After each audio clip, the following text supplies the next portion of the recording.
everyone. Shelly here with Align My Practice. Welcome to another wonderful Wisdom Wednesday. I hope you're all having a fantastic week.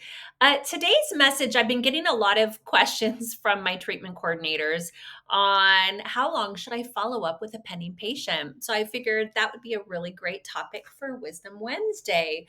So Gosh, everyone is different. So when I typically go into a client's office and I do have like a practice observation day where I am a fly on the wall, I'm listening, observing, I'm making notes. I've got about 200 KPIs and I do spend a lot of time with the treatment coordinators and I do want to know on their whole new patient process and their follow-up process. And I find that a lot of treatment coordinators are only following up with their patients 3 times and then they're calling it quits.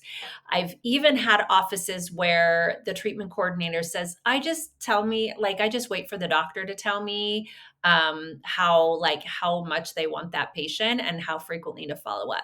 Um, if you've worked with me before, you know that I am really big on like playbooks and standard procedure of operations for everything. And there needs to be a system for everything.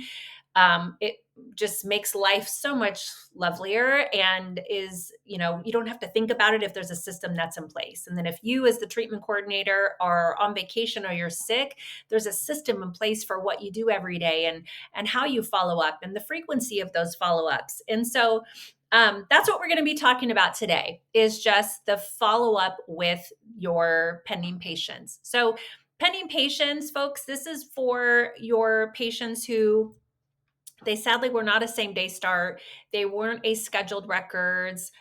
So then that next status is a scheduled phone call. Now you're in that follow up stage. How long do you follow up with these patients? I am not one to tell you should follow up with them forever. Your time is much too valuable. And so I follow up for 9 months. Now, many of you are going to probably hear that and think, holy, that is crazy, Shelly. I am too busy to follow up with those patients for 9 months. You are not following up with those patients every single week or even every other week. Through that 9-month process, I have 8 touch points. And your method of communication is going to be different. And this is something that I think a lot of TCs struggle with is that TCs, trust me, I know that you're incredibly busy and you might streamline or automate your follow-up communications with your patients by just sending like auto AI generated text messages. I'm really big on creating aha moments for your patients.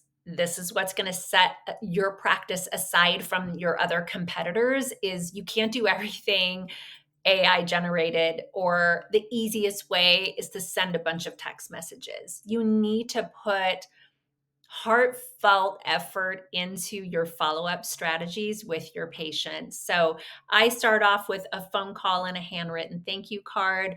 And then I like mixing up the communication. Like, I think everybody assumes that everybody likes text messages. I hate texting. I hate if you send me a text, I'm sorry if I don't get back to you right away. If I have my phone on me and I see the text, sure, I will message you back, but it is likely going to get buried and into Never Never Land. I like email.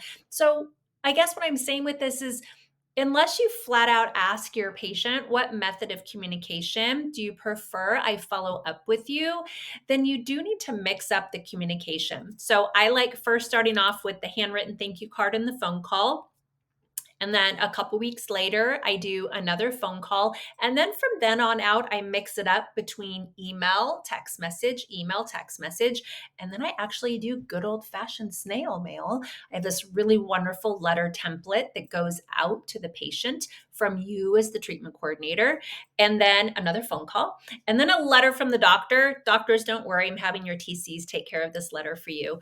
But all of those touch points go over a 9-month time frame.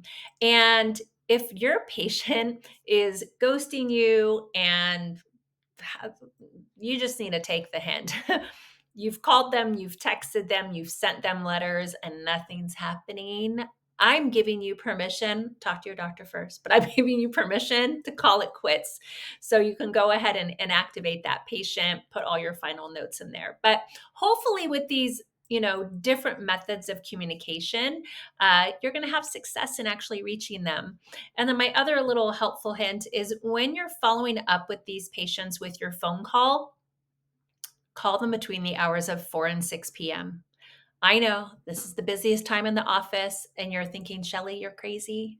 I am buried with new patient consultations at that time. But if for some reason you're not, this is going to be your best chance of actually getting your patient to answer the phone. So 4 to 6 p.m. If that can't happen, then call it a different time. And if you don't reach them, you better leave a smiling voicemail for them. Don't just hang up and send them a text. I tried to reach you, you didn't answer the phone. Leave a kind, warm, friendly voicemail with you smiling, because you can definitely hear the smile on the other end of the phone. I would love to work with you, treatment coordinators, if you need help in improving your conversion and organizing this system of follow up with your pending patients. I will even give you the spreadsheet to do so. I hope you all have a super fantastic Wednesday. I will see you next Wednesday and hope you have a great week.